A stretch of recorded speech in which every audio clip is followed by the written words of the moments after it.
안녕하세요. 제가 얼마 전에 200인치 이상의 LED 스크린을 사용하는 시공하는 교회가 있었거든요. 프로그램 구성이나 세팅을 좀 자문해 드리고 왔습니다. 거기에 대한 후기랄까요? 그리고 좀 느낀 점을 말씀을 좀 드리고 싶었습니다. 스크린은 교회 장로님께서 공부를 하셔가지고 직접 시공을 하신 거예요. 상당한 실력을 갖고 계신 장로님이시고, 제가 자문을 해드린 부분은 장로님께서 이 스크린을 구성을 하셨고요. 이후에 이 스크린을 어떤 식으로 이제 운영을 할 것이냐, 이런 이제 컨트롤 할 수 있는 부분, 운영 체계를 어떻게 잡을 것이냐에 대한 부분을 자문을 해드리고 왔습니다. 먼저 스펙을 말씀을 드리면, 여기가 3380인가 그랬고요. 여기가 1020 정도가 됐고요. 아마 이게 223인치 정도 되는 것 같아요. 그리고 이게 아마 2.5 피치 정도 되는 그런 거였고요. 자, 이렇게 이제 구성이 됐다. 근데 이거는 제가 한 건 아니라서 그냥 전해 드린 그런 말씀으로 기술할 수밖에 없을 것 같습니다. 근데 이제 이걸 가지고 운영을 하면서 몇 가지 제가 느낀 점이 있었거든요. 여기에 이제 보통 스크린을 생각을 하시면 보통 이 전체 사이즈, 그리고 그 다음에 여기 이제 피치 같은 거, 그 다음에 해상도, 이게 주요한 스펙이 되겠죠. 이것을 이제 컨트롤하고 제어해주는, 실제로 화면을 보여주는 비디오 컨트롤러라고 하는 게 있습니다. 이 비디오 컨트롤러도 스펙이 있어요. 근데 보통 이 비디오 컨트롤러에 대한 스펙을 잘 고민을 안 하시죠. 이 스펙이라는 것이 왜 필요한지, 어떤 기능을 하는지를 잘 모를 수도 있고요. 그래서 이 부분을 좀 말씀을 드리고 싶습니다. 여기에서 말하는 비디오 컨트롤러의 스펙은 우리가 이제 컴퓨터로 얘기하면 그래픽 카드랑 비슷해요. 그래픽 카드랑.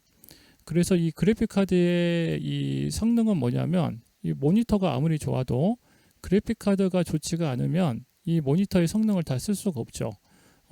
그럴 때 VGA 그래픽 카드의 성능을 따질 때 우리가 뭘 보냐면 최대 해상도, 최대 해상도와 그 다음에 주파수, 그러니까 프레임 레이트를 생각하게 됩니다. 큰 LED 스크린을 쓰게 되면 이걸 어떻게 잡고 가야 되냐면 4K를 기준으로 생각을 해야 돼요. 그럼 4K 기준의 프레임 레이트를 30프레임으로 쓸 건지 60프레임으로 쓸 것인지가 고려 대상이 돼야 되겠죠. 비디오 컨트롤러를 구입을 하거나 제품을 알아볼 때 4K까지 지원이 됩니까? 이렇게 물어볼 수는 있어요. 그러면 네, 그렇습니다 라고 대답을 들을 수도 있는데, 문제는 4K를 지원하는데 어떤 프레임까지를 지원하느냐, 이걸 굳이 안 물어볼 수 있단 말이에요. 그런데 이거를 중요하게 체크 포인트로 하셔야 됩니다.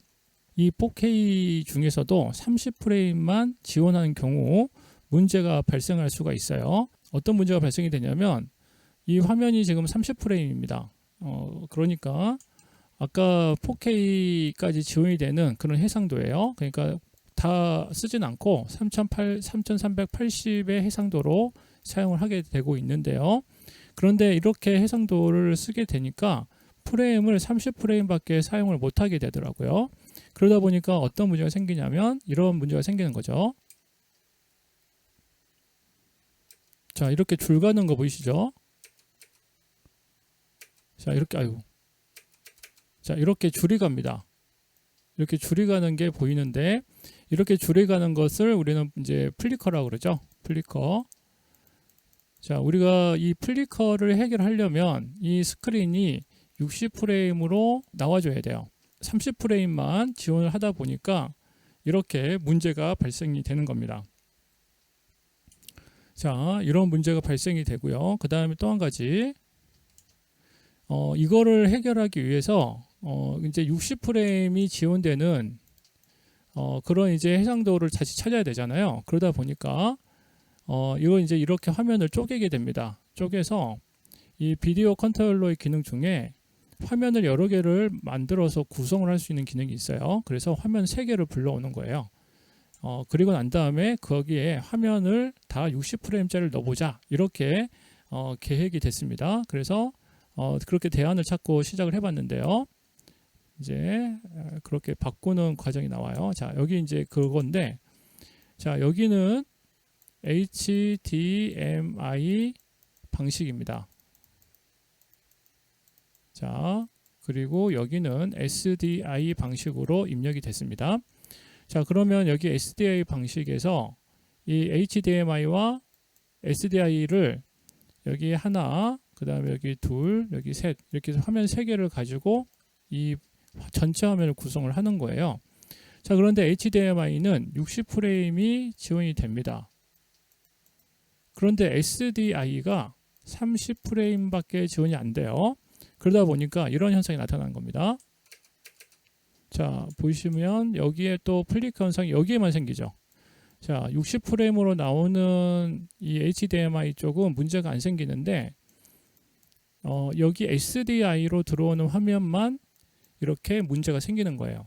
그러면 정리를 해보자면 비디오 컨트롤러가요 4K에서 60프레임을 지원을 하느냐, 이거 굉장히 중요한 포인트가 되겠죠. 두 번째, SDI가 4K 혹은 이제 풀 HD에서 60프레임을 지원하느냐, 이게 또 중요한 관건이 되는 겁니다. 이 비디오 컨트롤러의 선택지가 이렇게 기준이 나와주는 거죠. 여러분들이 만일에 교회에서 이 스크린 공사를 하게 되면 스크린만 따지지 마시고 반드시 비디오 컨트롤러에 이 비디오 입력을 어떻게 받을 수 있는지도 같이 꼭 체크를 해 주셔야 이 플리커 현상 때문에 나타나는 문제들을 미리 예방을 하실 수가 있어요. 제가 드리고 싶은 얘기가 되게 많은데 이번 영상에서는 이 비디오 컨트롤러에 대한 부분에서 이 내용만 가지고 일단 말씀을 드리고요.